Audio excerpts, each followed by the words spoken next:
Bismillahirrahmanirrahim. Today our topic name is phylum Nidaria or phylum Coelenterata from kingdom Animalia. So let's start how beautiful its feature has.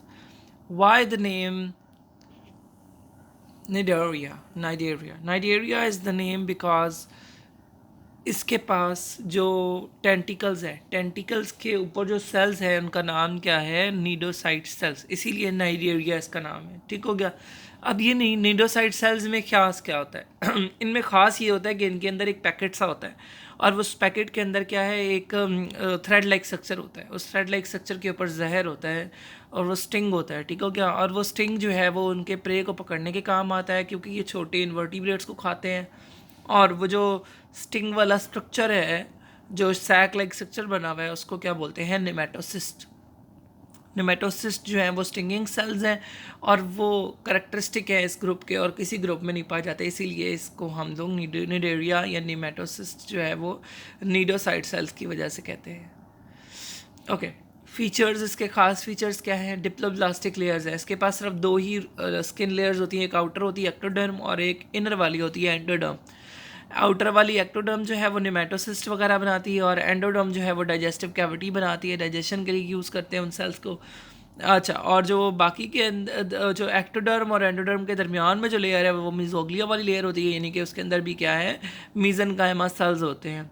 अच्छा, और जो endodermis के अंदर वाली cavity है उसको गैस्ट्रोवेस्कुलर कैविटी या एंटीरोन कहते हैं। उस कैविटी के अंदर ज़ाहिर सी बात है जो सेल्स होते हैं वो सेल्स फूड को अब्जॉर्ब कर सकते हैं, एक एक अलग अलग, not extra cellular, intra cellularly digestion करते हैं।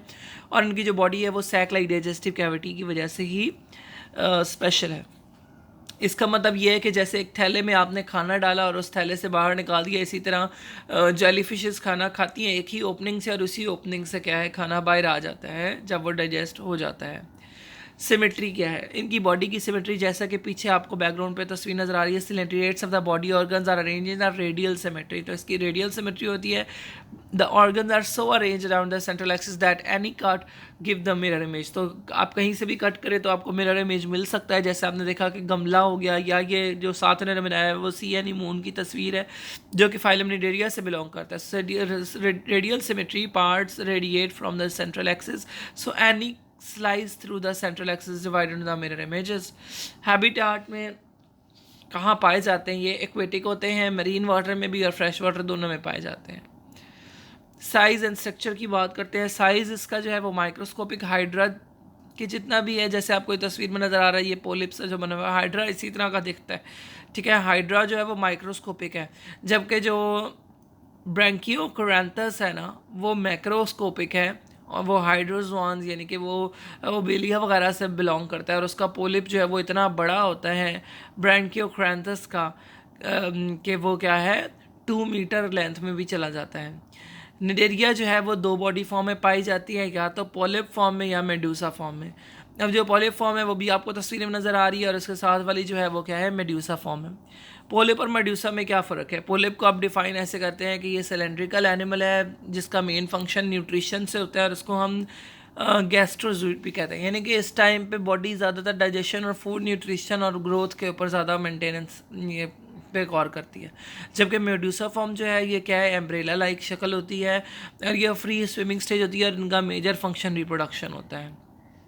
स्ट्रक्चर की बात करें तो इसके पास टेंटिकल्स हैं जो कि इसके माउथ के अराउंड होते हैं। निमेटोसिस्ट सेल जिसके बारे में हमने अभी पढ़ा, निमेटोसिस्ट क्या है? स्टिंगिंग करेक्टर रखते हैं और ये कैप्चर करते हैं प्रे को।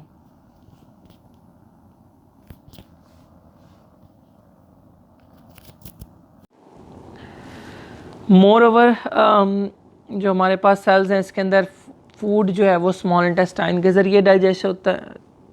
फूड स्मॉल इन्वर्टिब्रेट्स हैं इनके, सॉरी जो स्मॉल इन्वर्टिब्रेट्स हैं वो इनका फूड है। नर्वस सिस्टम इनके अंदर क्या होता है कि ज़्यादा नहीं होता, लेकिन जो है वो डीपर प्लेक्सेस में नहीं जाता। नर्व नेट होता है जो कि प्लेक्सस होता है, मतलब सरफेस ऑफ बॉडी वॉल के ऊपर ही इसका एक नेटवर्क सा चढ़ा हुआ होता है जिसको हम नर्व नेट और प्लेक्सस बोलते हैं, और सेंट्रल नर्वस सिस्टम इसके अंदर नहीं होता। इसका मतलब ये है कि ये पूरी बॉडी पे एक जैसा फैला हुआ होता है इसका नेटवर्क। उसके बाद ये एक्सोस्केलेटन की बात करें तो जो कॉलोनीज़ हैं कुछ सेलेंटिएट्स की या कोरल्स की, वो क्या करती हैं, कैल्शियम कार्बोनेट सिक्रीट करने लग जाती हैं अपनी एपिडर्मिस से, जिसकी वजह से इनके बाहर एक टफ कवरिंग बन जाती है जो कि उसका एक्सोस्केलेटन बन जाती है, और इसी वजह से बाद में कोरल्स या कोरल रीफ बनते हैं। ये देखें जी, दोबारा से तस्वीरें मैंने क्लियर करके बनाई हैं। नीडोसाइट्स या नेमेटोसिस्ट क्या होते हैं आपको नज़र आ रहे होंगे इसके अंदर, ठीक है। ये जेलीफिशेस साथ बनाई हुई है कि ये इनके टेंटिकल्स के ऊपर प्रेजेंट होते हैं।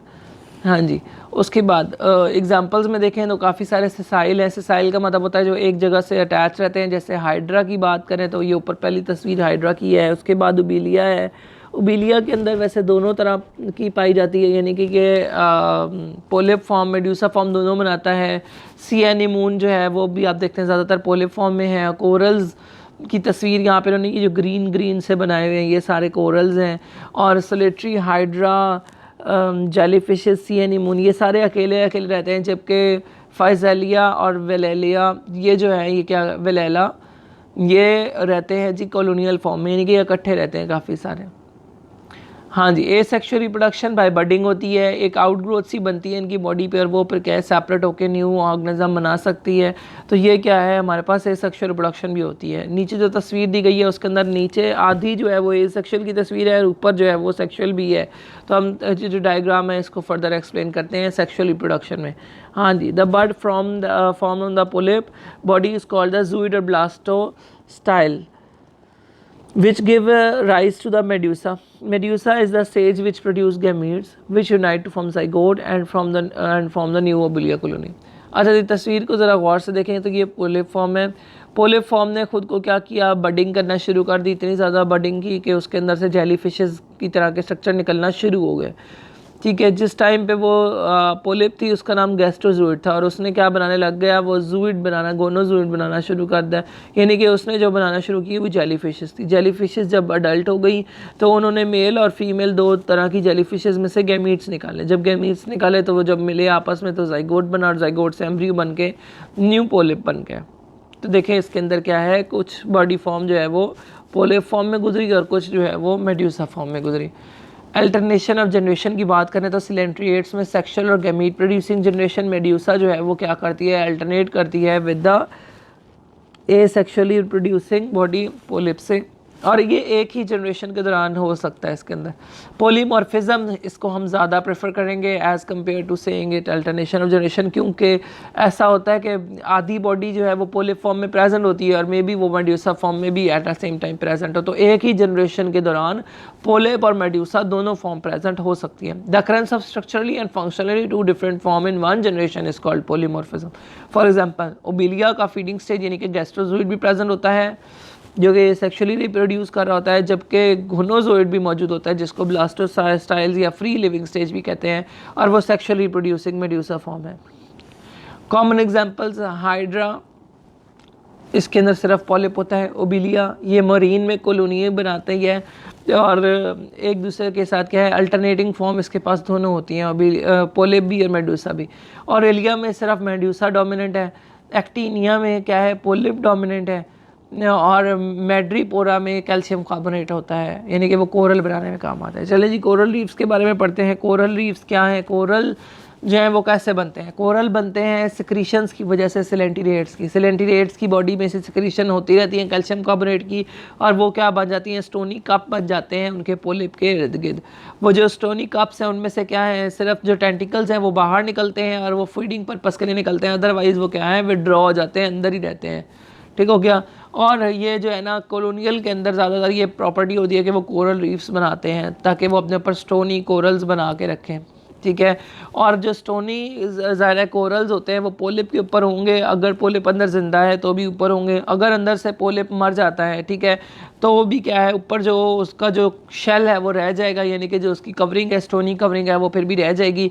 अगर वो थोड़े हों तो उनको हम कोरल्स कहते हैं। जब अंदर से ज़ाहिर सी बात है पोलिप डेड हो जाएगा तो बाहर से वो जो कैल्शियम कार्बोनेट का कवर है उसको हम कोरल कहते हैं। अगर वो बहुत ज़्यादा इकट्ठे हो जाएं तो वो कोरल रीफ बना देते हैं जो कैल्शियम कार्बोनेट या लाइमस्टोन के बने होते हैं, यानी कि चूने के बने होते हैं।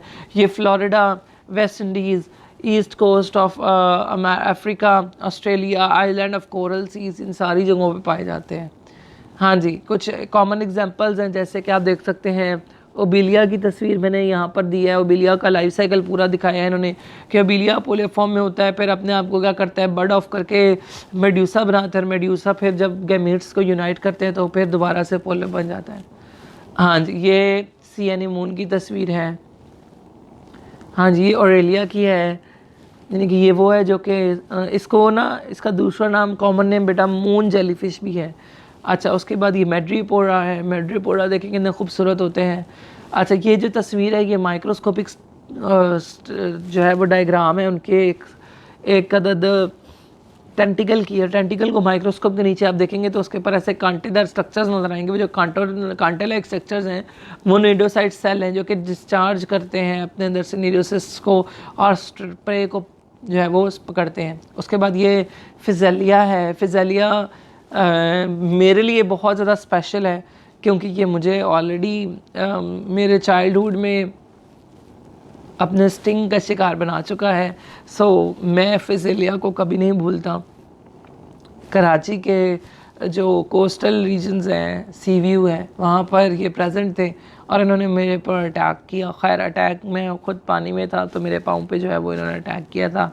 फिजिलिया जो है वो कॉलोनी फॉर्म में रहते हैं। ये एक जेलीफिश नहीं है, इस तस्वीर में ये बहुत ज़्यादा जेलीफिशेज इकट्ठी हुई हैं और इनके जो ऊपर एयर वाला स्ट्रक्चर है वो एक ही है, वो कॉमन है, लेकिन नीचे से बहुत ज़्यादा ये होती हैं और इनका स्ट्रिंग जो है वो बहुत ही ज़्यादा पेनफुल होता है। Because I have experience it, that why I am saying it. This is फिजिलिया।